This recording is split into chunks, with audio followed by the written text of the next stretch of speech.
Welcome back to another episode of Remnant Stew. I'm your host, Steve. And I'm Leah. Today's episode is Remarkable Inventions. We are bringing you stories of some of the most wonderful, bizarre, and downright weird contraptions. If you have an appetite for the strange and bizarre, then pull up a chair and grab a spoon for another intriguing serving of Remnant Stew. Remnant Stew is gluten-free, organic, made from all natural, free-range ingredients, and guaranteed to provide the recommended daily serving of curiosity.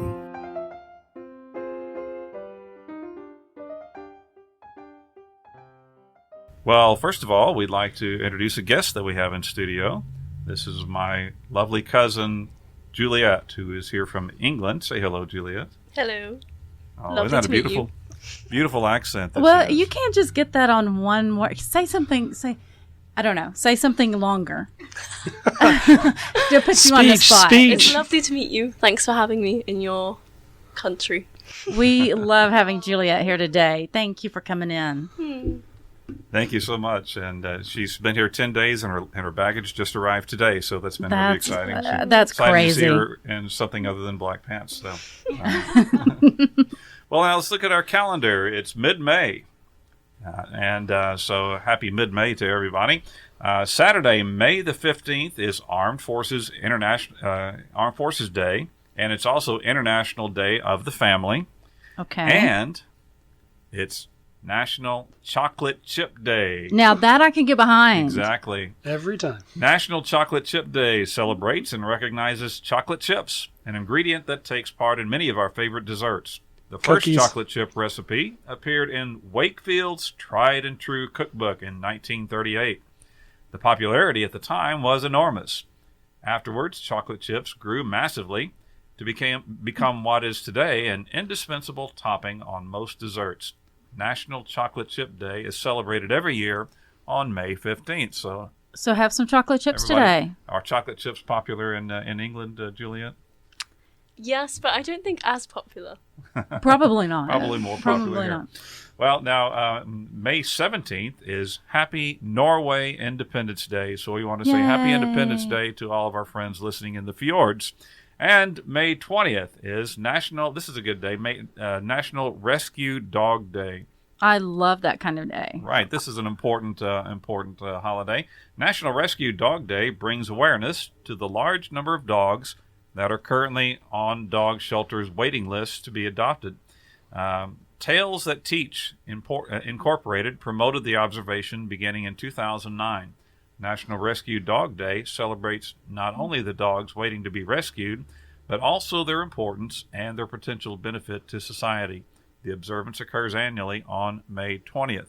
You know, Leah, we've seen research about how people who have dogs and pets in general are healthier and tend to live longer. And so they do play an important role in our lives. And one of my sons was dyslexic. And one of the things that they did was they brought in a Catahoula. I don't know if you've ever heard of that breed of dog, a Catahoula dog, to read with him. And they brought him into the school, and so they would have the kids read to those dogs, and it relaxed the kids, and it was wonderful. And I met that dog, and I loved that breed, and so I ended up having a Catahoula. Nice. Was it a good dog? It was a good dog, and he was a rescue as well. Nice. Good job. Good deal. So everybody think about opportunities for adopting a rescue dog today. Well, now let's get to our list of strange inventions. This is a fun list to put together because there are so many interesting inventions. Our first one comes from a website called bigthink.com. And, Ralph Waldo Emerson was quoted as saying, "Build a better mousetrap and the world will beat a path to your door." And that must have been the motivation of James A. Williams, who in 1882, by the way, James A. Williams was a Texan, and that'll be demonstrated here in this invention. He built and patented the mousetrap pistol. Come and take it. Yeah, there we go. We love our guns. The device featured a loaded .50 caliber revolver attached to a frame. A triggering mechanism was attached to the bait. When the mouse came along and pushed on the bait, bang! no more mouse. All mice are bigger in Texas. That's right. If you need a 50 cal. That doesn't sound dangerous at all. No, not a bit. It doesn't appear, though, that the world beat a path to Mr. Williams' door, as consumers were kind of leery of keeping a loaded pistol patrolling their kitchen floor. Right. But I have to confess, and Juliet, visiting here in Texas, in our family, there's a pretty good history of women with guns. My mother was a good shot. And our great-grandmother that you and I share, she would be your great-great-grandmother, she once shot a rattlesnake under her car. According to my uncle, she also blew out a couple of tires in the process, but that may have been exaggerated. But one that I really will tell you about is on my father's side, my grandmother, Judy Meeker, in fact, once did shoot a mouse in her bathroom with a .22 rifle. So, and got him on the first try. That's what I was going to ask. I mean, did she just the first try. Pepper the wall? Or? He was actually chewing through the wall from the inside, and she didn't like it, and so she shot him. So that's the mousetrap pistol just somehow didn't take off. Now, kind of along that same line, we have the cat meow machine. This device takes us back to the mousetrap. Though not exactly a trap, it looks like a large cat head and has a tiny speaker attached. The cat meow machine was invented in Japan in 1963. Every 6 seconds, it would meow and the cat's eyes would light up. The idea was that it would scare away rats and mice. Evidently, the rats and mice were not fooled, though, and the owners were mostly just annoyed about having the sound of a meows? cat every 6 seconds. So. Every 6 seconds. That's a lot. And we have a picture of this. We have a picture of this one. Exactly, yeah. Put the cat out already. Now, what could be more practical than a pistol which takes pictures when it's fired? Well, maybe a lot of things, but anyway, that must have been the thinking in 1938 behind the revolver camera. Actually, the origin of this odd device are rather murky. Nobody knows who invented it or why. The only remaining model is on display at a museum in the Netherlands. It's uncertain whether someone intended this for practical use or as a joke. Pictures of the camera have been published by several groups in order to try to learn more about it. What it is, it's a camera it's a pistol that actually had a camera lens attached to it, and it would, when it was fired, it would also take a picture of whatever you were shooting at. Well, okay, wait a minute. You say it would also, so would it wouldn't fire a bullet, or would it fire a bullet? It would fire a bullet and take a picture simultaneously. That's for snuff films, Steve. That's not funny. Well, this group has been trying to find out more about it, but according to them, vintage.es, thus far they've only come up with oohs, ahs, and gun puns. Well, we like puns around here anyway. Well, yeah, it's kind of the lowest form of humor, but we love it. We embrace it. I resemble this remark. That's right. So I have questions like that. So did the museum not know where they got it from? It came to them, but they don't know exactly who invented it or why. Yeah, okay. The reasoning behind that seems a little weird. It does. That's very interesting. Juliet, when you get back to Europe, maybe you can take a trip to the Netherlands and investigate the revolver camera for us. Just pop on over. Now, there's a lot of accidental discoveries. Right. Some of the things that we use every day came about as the result of an accidental discovery. And I always kind of like the premise of, one day I was in the lab doing this and something happened. And so all of these stories start off with the first words, one day. One day, in 1946, an engineer for the Raytheon Corporation named Percy Spencer was working on a radar-related project. While testing a new vacuum tube, he discovered that a chocolate bar that he had in his pocket was suddenly melted. He became intrigued and started experimenting by aiming the tube at other items such as eggs and popcorn kernels. Spencer concluded that the heat in the objects experienced was from the microwave energy of the vacuum tube that he was holding. Soon after, on October 8th, 1946, Raytheon filed a patent for the first microwave. The first microwave oven weighed 750 pounds and stood 5'6" tall. That kind of would... So not a countertop. Pretty much your refrigerator model it looks like to me. The first countertop microwave, though, was introduced in 1965. Cost about $500 at the time. Still kind of pricey. But by the early 1970s, the cost had come down to be within the budget of most American families. The first mass-produced microwave oven was built by Amana and was called the Radar Range. The Amana Radar Range as a nod back to the original Raytheon discovery of Percy Spencer. So there you go. Thank you, Percy. Thank you, Percy. We popcorn lovers appreciate your and leftover lovers. I like leftovers. So. Now, one day in the 1660s, some Jesuit missionaries in South America were getting bitten by mosquitoes. They were concerned about contracting malaria, which is a disease caused by a parasite which is transmitted to humans through the bites of infected mosquitoes. The missionaries in South America learned from the native Andean people of an amazing cure for malaria. According to the natives, the cure, which they called quina, was discovered when one of their elders had become very ill. He became lost in the jungle, suffering from high fever and shaking chills. He stooped down to drink some water, which had collected at the base of the quina tree. However, the bitter taste of the water made him fear that he would get sicker, not better. But to his surprise, his fever soon broke, and his chills stopped. He was able to find his way back to the village, where he told of the curative powers of the tree. Today, quinine is still produced from the bark of the quina or cinchona tree. That is an amazing story. That's a good discovery for sure. Correct. And it's interesting because, all of these medicines had to start somewhere like that. Correct. And I have a friend that actually Phil's sister-in-law, Andrea, who actually contracted malaria a few years ago, several years ago. But one of the medicines that she took actually contained quinine. So it's still around some 400 years later. That's right. Okay, so going to a little bit of a sweet tooth. Invented in 1956 by food chemist William A. Mitchell, Pop Rocks. Do you remember Pop Rocks? I remember Pop Rocks, yes. yeah. Pop Rocks didn't actually get on store shelves until 1975. That's because they were considered a failure. They were fun. Yeah. Well, okay, so Mitchell worked for General Foods, and in the lab, he heated and combined several sugars and flavorings, and then under pressure added some carbon dioxide. So that's what's in sodas. Right. He found that when the mixture is cooled, pressure is released and the concoction shatters into small pieces filled with tiny bubbles. When placed into the heat and moisture of your mouth, the sugars dissolve and the bubbles burst, making the popping sound. It was so much fun to put them in your mouth, and you'd have an explosion, This- many and the explosions going on in your sound, mouth. Yes. Did they have Pop Rocks in England? That's what I was going to ask. I don't think they're called that. I've never heard of them, Pop Rocks. Oh, we have to get you some. But General Foods was not impressed with this. They considered it a failure and shelved the recipe, as they had tasked Mitchell with creating an instant soda, something that you would just add water to in order to make a fizzy drink.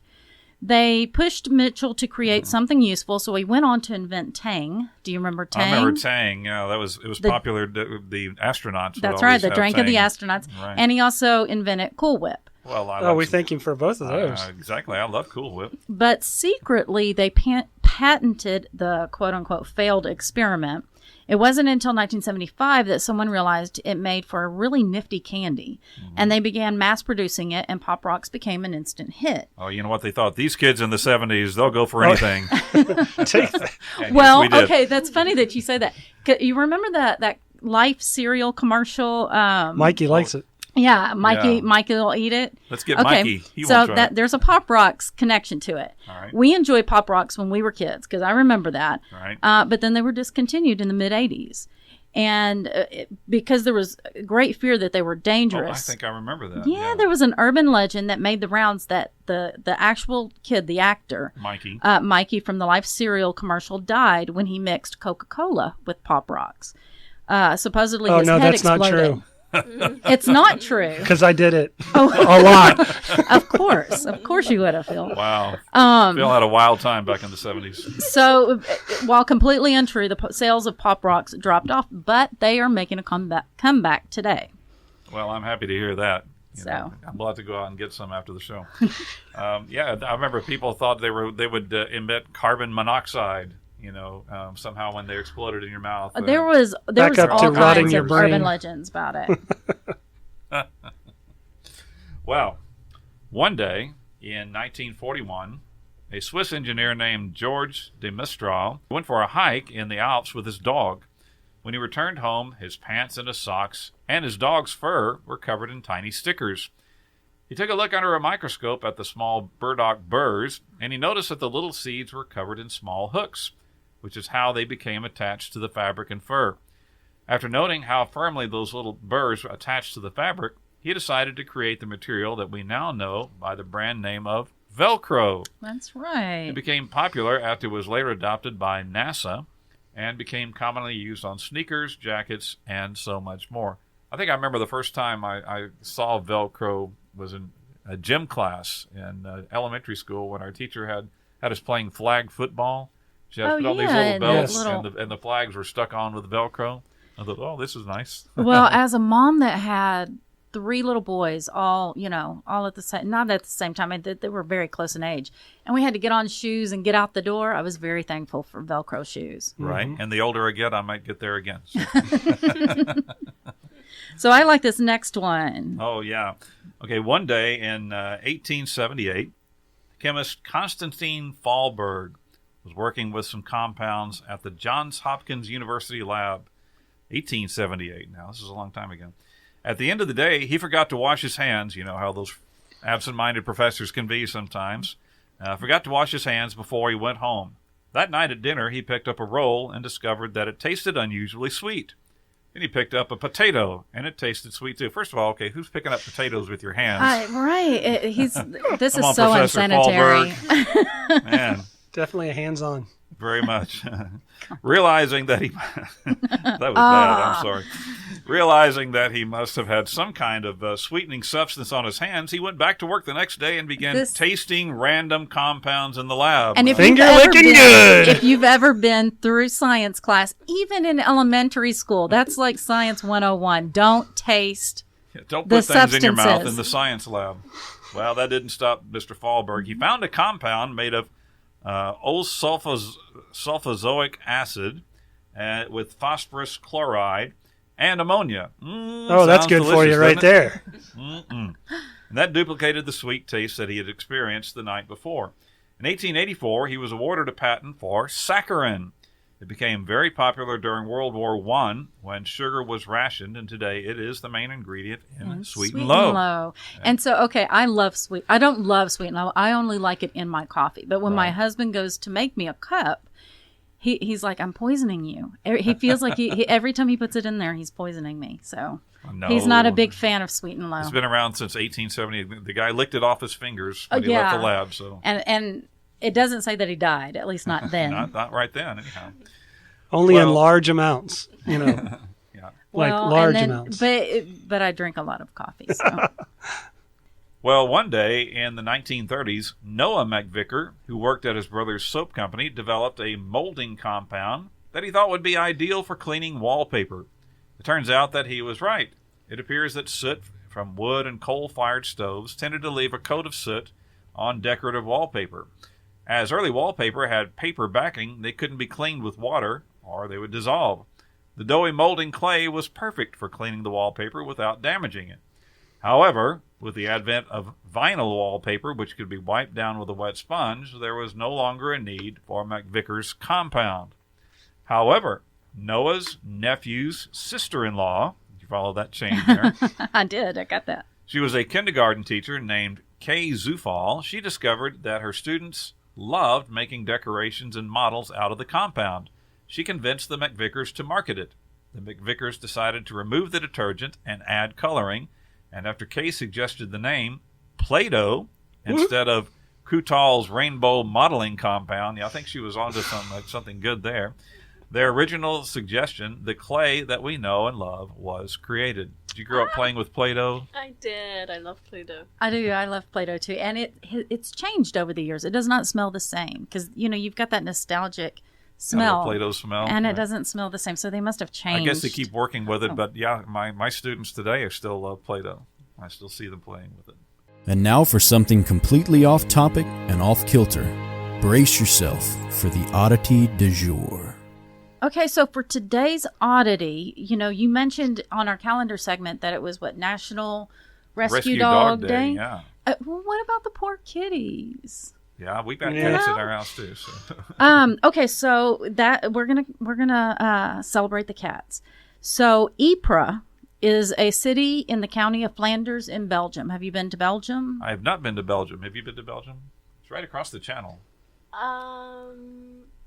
I don't think so. Don't think she's been there either.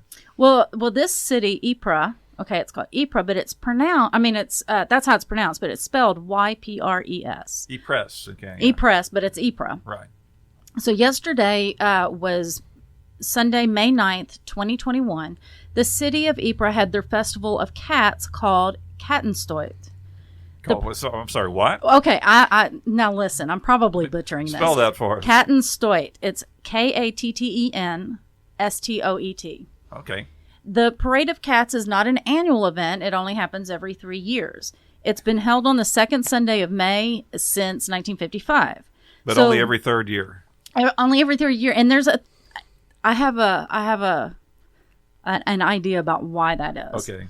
I didn't really, in my research, and I looked at several different articles about this, it didn't really specify why. Ahead. Well, from culturetrip.com. The afternoon sees an impressive parade with floats, giant cats, and about 2,000 local volunteers dressed in medieval garb.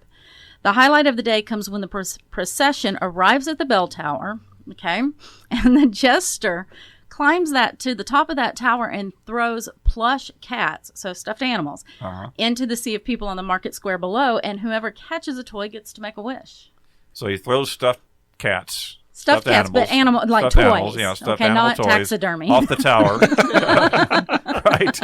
Off the tower, and people fight for them. So it's weird, right? It's weird. Well, it doesn't say that people fight for it like the bouquet at a wedding or anything. But I'm wondering how much alcohol's involved. We'll see. Okay, so here's the thing. They're flinging stuffed animal cats off a bell tower. It's colloquially known as the Cat Throwing Festival. Yeah. So how did a city come to celebrate this? Well, its origins in the folklore of the town. Its historical relationship with cats is a somewhat dark one. Back in medieval times around the 12th century, Ypres had a thriving cloth industry, and they imported huge bales of wool, and they would store the wool and their textiles that they made from that wool in this big cloth hall called Lakenhall. Okay. This proved to be a paradise for mice and rats who like to chew through all of that. That would be attracting them for sure. So the solution to the problem was to bring in cats to control the rodent population. And here comes Tom and Jerry. However, the cats became a problem when they were reproduced and their population got out of control. So I think this is where the 3 years comes in. I see. Like, it's a population control of the cats. Right. Do you see where I'm going with this? Yeah. So we get pumpkin chunkin'. And they get cat tossing. Okay, right. So listen, if you think about the Middle Ages, the cats were really side-eyed as being, Witches. part of witchcraft and devilry. And so to deal with the problem, the townspeople took to flinging the live cats off the top of a 70-meter high tower. That's 230 feet for us Yanks. Wow. This brutal population control lasted all the way up until 1817, when the last live cat chucked off the tower actually survived and walked off in a huff. There goes 7 years off of that one. That's right. That's when the town decided to change their ways. So it took them that long? Right. I mean, I guess, Ypres, good thinking. I guess maybe they thought that cat would curse them. I don't know. Right. But they changed their come ways. back at us. So no cats were thrown in the city of Ypres for over a century until they decided to revive the tradition in the 1930s by throwing the stuffed animal toys. Oh, well, that's so much better. But listen, this is funny how that even came about. According to amusingplanet.com, and I quote, in 1938, a group of young altar boys organized a sort of cat parade because, they're altar boys. Why not? It doesn't sound like any. Well, they've grown up with the stories. I mean, and each was carrying a toy cat, like altar boys do. Right. When they reached the church, they first had a feast, and that does sound like boys. Then one of the boys climbed up the bell tower and threw down the cat toys. So the Festival of Cats remained mostly a local festival until the 1950s, when folkloristic parades became all the rage. And on the second Sunday of Lent in 1955, the first magnificent parade was organized with 1,500 extras, all dressed in gorgeous costumes. And since then, every 3 years, the city has been celebrating Kattenstoet, the Cats Festival. All right. Thank you. Way to go, Ypres. Yeah. I was thinking they were using real cats trying to parade them down the street, and that they only did it every 3 years because it was too much work to try to do it every year. Well, and we have some pictures of this. The pictures are they're so colorful, and they really get into this. There's giant cats, and anyway. So this is May. That was on May the 9th. That was yesterday. Yesterday. That's right. Great. Yesterday. Good deal. One day in 1895, a German physicist named Wilhelm Röntgen, Roentgen, was working with the cathode ray tube. Let's just pause and enjoy that for just a second. I kind of like that, seeing he's playing with his cathode ray tube. Despite the fact that the tube was covered, he saw that a nearby fluorescent screen would glow when the tube was on and the room was dark. The rays were somehow illuminating the screen. Röntgen tried to block the rays, but most of the things that he placed in front of them didn't seem to make a difference. When he placed his hands in front of the tube, he noticed that he could see his bones in the image that was projected on the screen. He replaced the screen with a photographic plate to capture the image, creating the first X-ray ever known. The technology was soon adopted by medical institutions and research departments, though unfortunately it would be some time before the risks of X-ray radiation were understood. Now, Lita, I can remember when I was a little kid going to the shoe store, and they would have there would be an X-ray machine at the shoe store. So your mother wanted to know if your shoes were fitting properly. So you put your foot up in the little X-ray machine, and the image would come up, and it was a live image. You could see if the shoe was the right fit.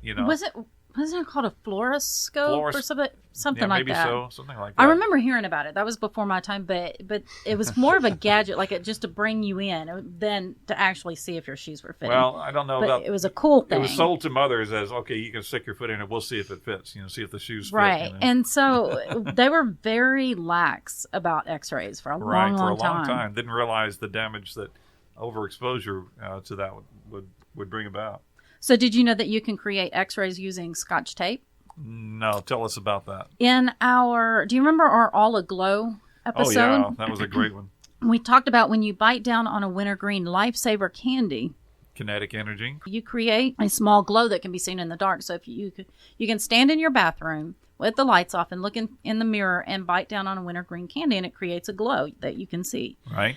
And you can also, that also goes for pulling apart adhesive surfaces like a Band-Aid, like we've mentioned in that episode. Okay. And so that glow is called triboluminescence, and it produces small amounts of X-rays. Scientists found that if the tape is peeled apart in a vacuum, then it produces enough X-rays to be able to create a pretty good X-ray image of a bone. Really? So if you're interested in learning more about it, Google Scotch tape X-ray. Scotch tape X-ray. Okay, well, let's try that one. That gives us something new to do this weekend. Well, one day in 1956, a medical engineer by the name of Wilson Greatbatch. Now, I just love that name, Wilson Greatbatch. Greatbatch. Anyway, he was working on a device that was intended to record the heart rhythm. Reaching into a box of resistors, he grabbed one that was the wrong size, but he installed it anyway before he realized his error. To his amazement, the device began emitting electrical pulses that Greatbatch realized emulated the heart's rhythm. He had previously played with the notion that electrical pulses might be able to stimulate the circuitry of the heart if there was some kind of breakdown.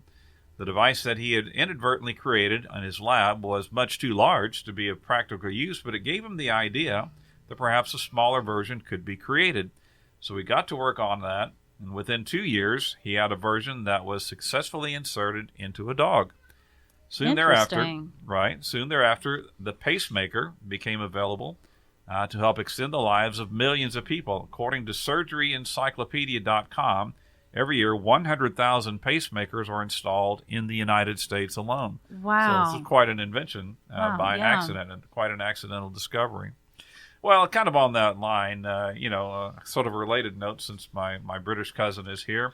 There was a really great British group in the 1960s called Jerry and the Pacemakers. You ever heard of them? No, I thought you were going to say the Beatles. Oh, well, but actually, though, these are also, Jerry and the Pacemakers are also Liverpudlians. That's a really interesting, Liverpudlians. People from Liverpool, that's what you call those from Liverpool. Like the Beatles from Liverpool, so were Jerry and the Pacemakers. They had two big hits in 1964. I feel like Casey Kasem here. Can you name either one of them? Not even close. How about you, no Phil? idea. Do you know either one of these? Nope. Okay, well, they made it all the way to number 6 in the United States with a song called "Ferry Cross the Mersey."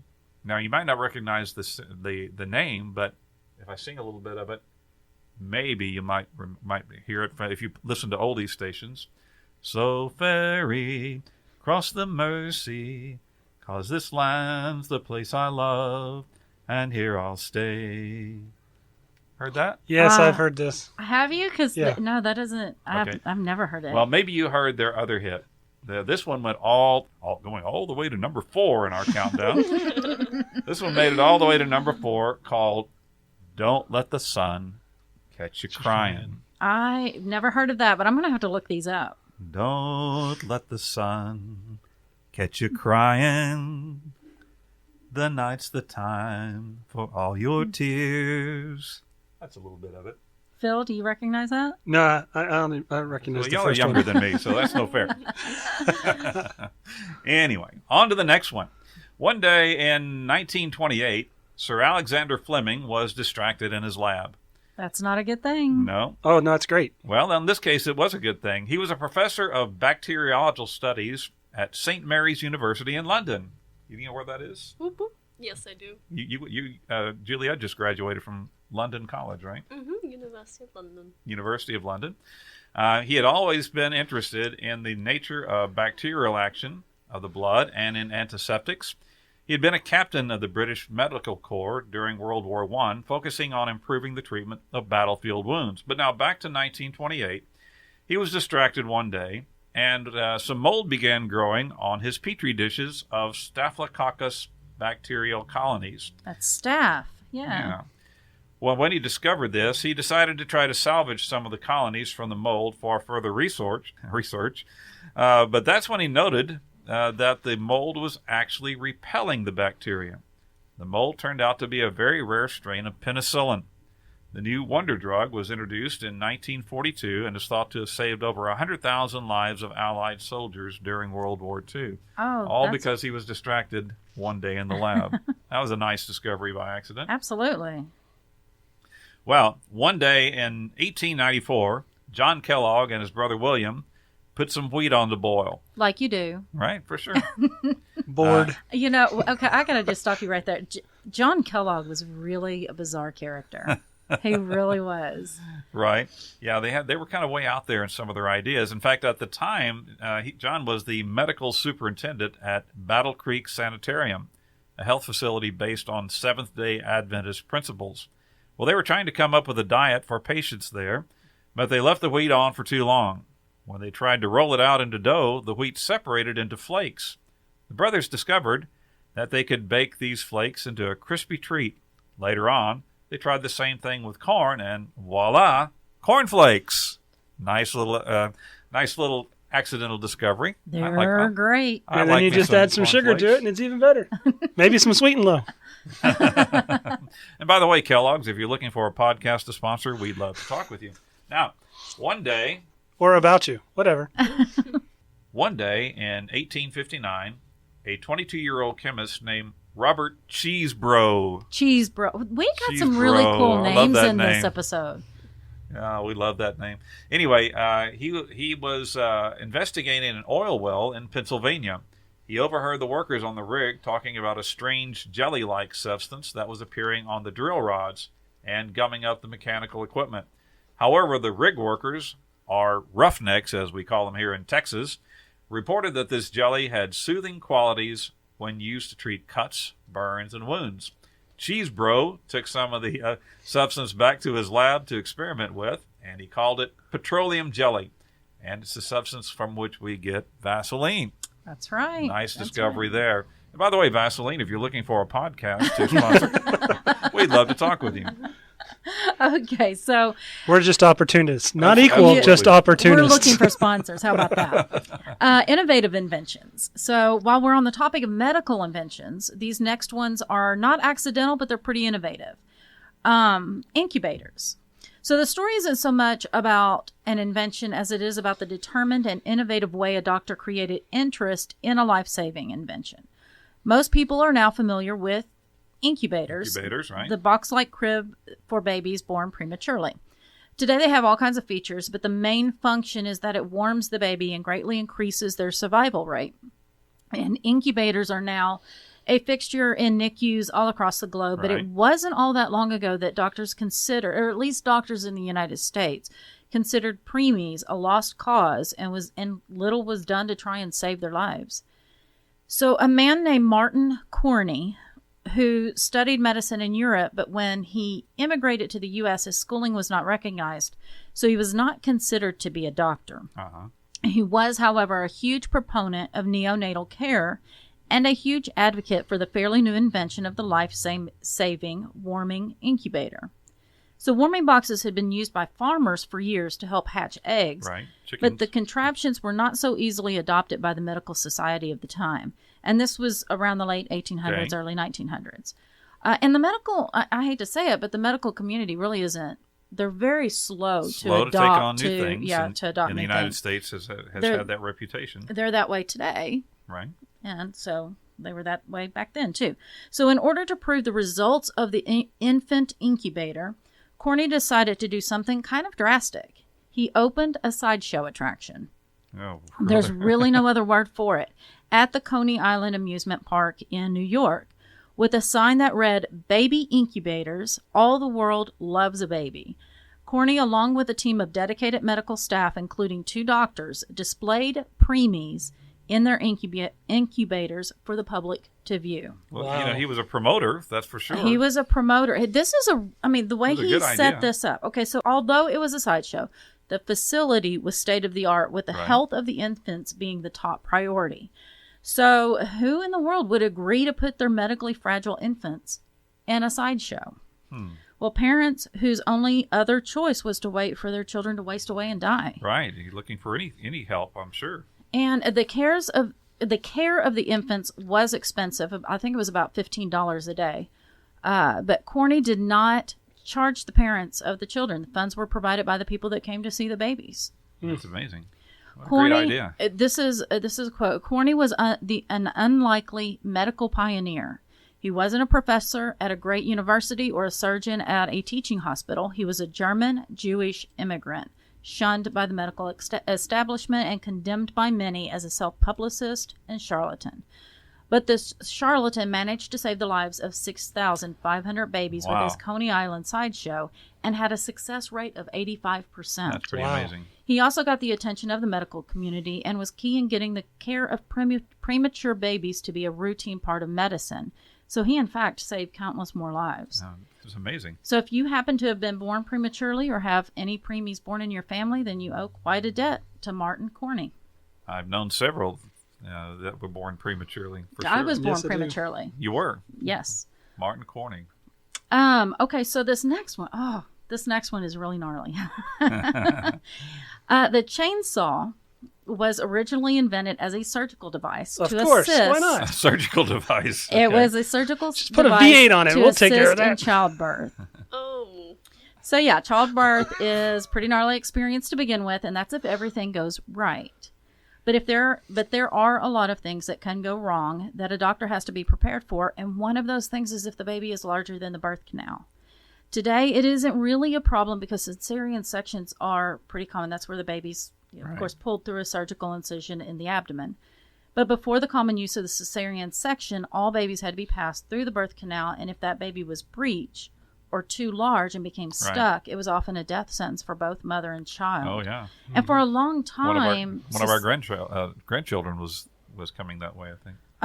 For a long time, a cesarean was only performed if the mother's death was a foregone conclusion. Right.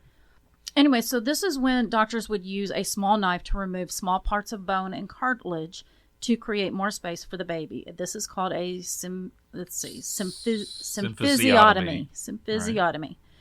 So while you're cringing, thinking about this, let me remind you that it was done without the benefit of any anesthesia.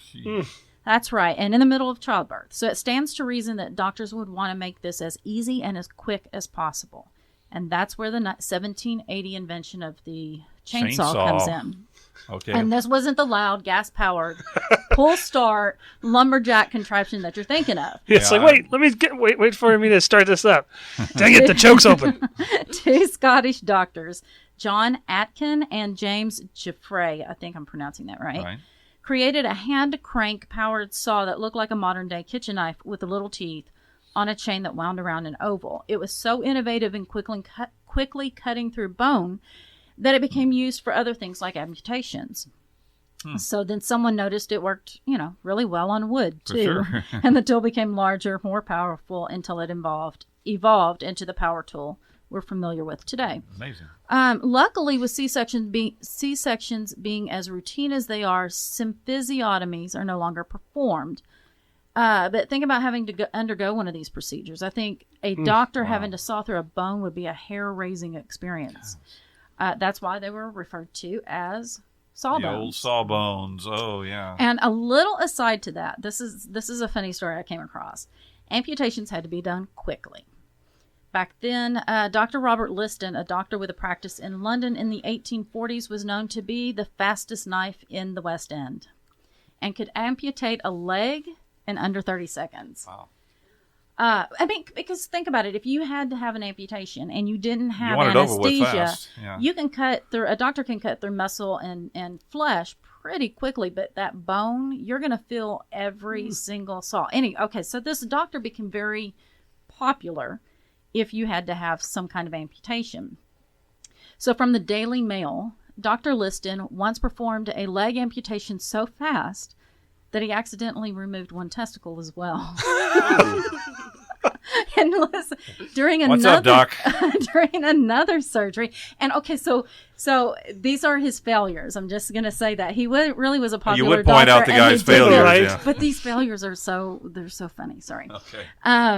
They're not funny, but they are. Let's see. Another surgery, Dr. Liston wielded his knife so fast that he also cut off the fingers of his assistant. A spectator, because surgery is a spectator sport, was so horrified that he fell down and died from shock. The assistant and the patient both got infections from their wounds and died. So that particular medical procedure had a mortality rate of 300%. Yeah, that wasn't a good day. That wasn't a good day for Dr. That, Liston. We're going to move away from the medical side of things. Now for today's bookshop spot, the part of the show where we take you on a virtual tour of one of the most magical of places, an independent bookshop.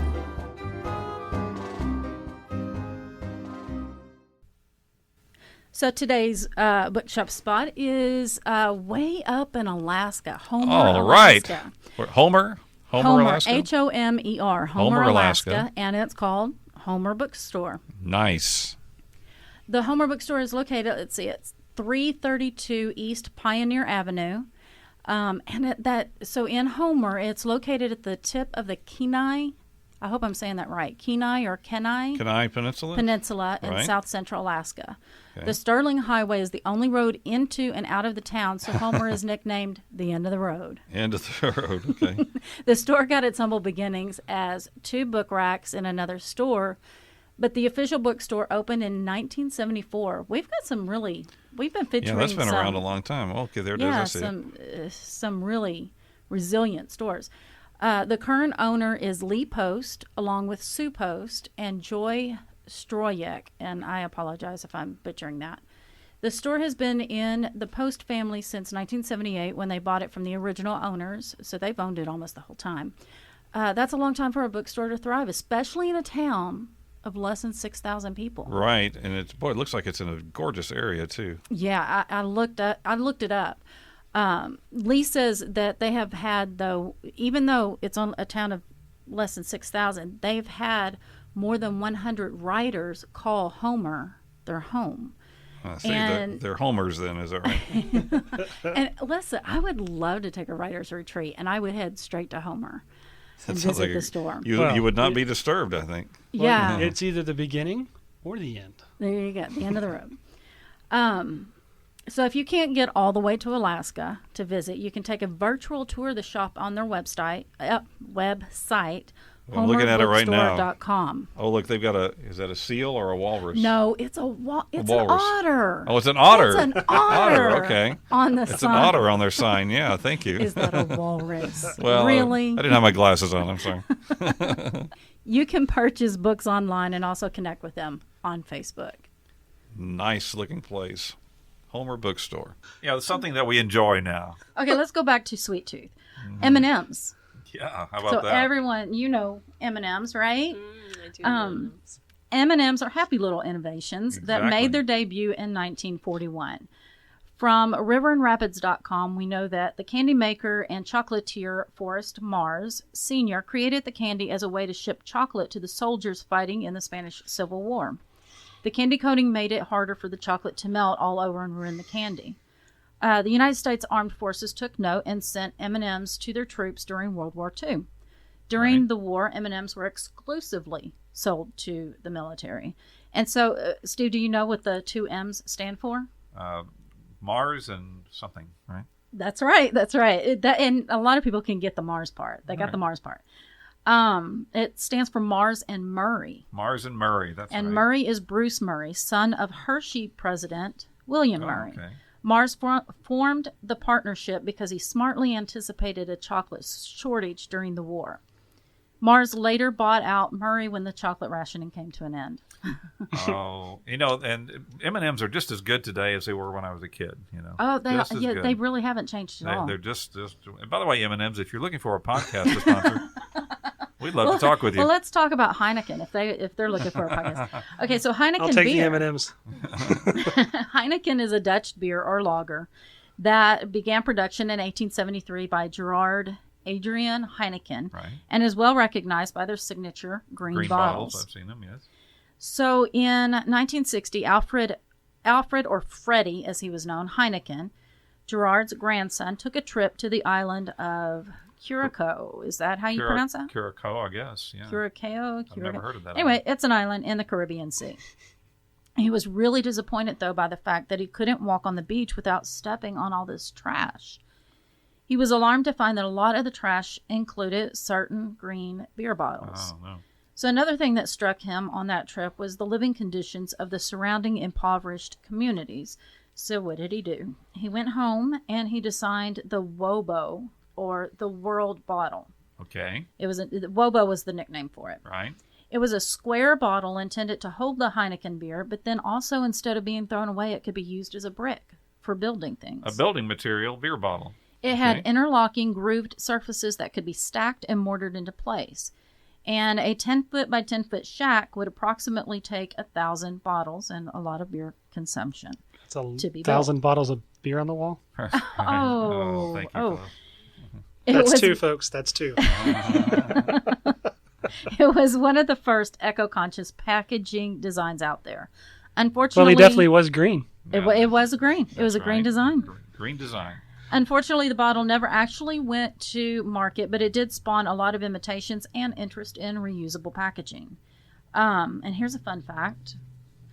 Alfred Heineken and his chauffeur were kidnapped in 1983 and held in a warehouse for 3 weeks at an attempt to garner a $10 million ransom.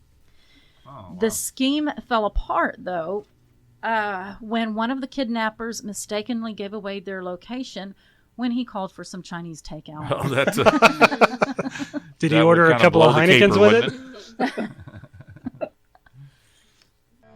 And now it's time, boys and girls, for the Trivia Challenge.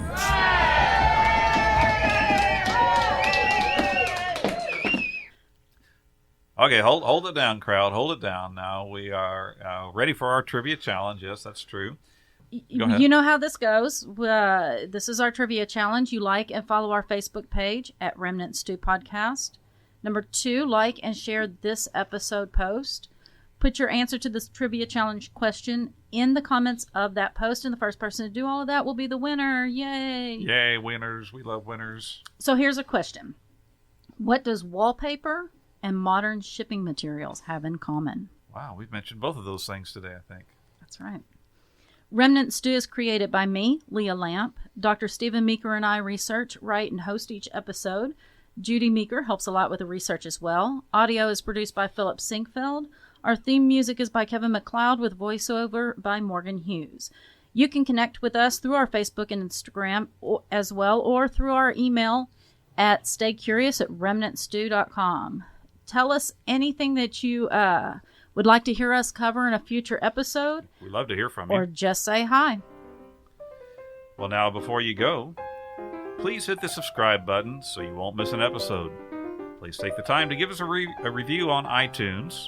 There's a convenient link on our website to make it easy for you. Share Remnant Stew with your friends, family, dog trainer, and local patent office. And until next time, please remember to be kind and always stay curious.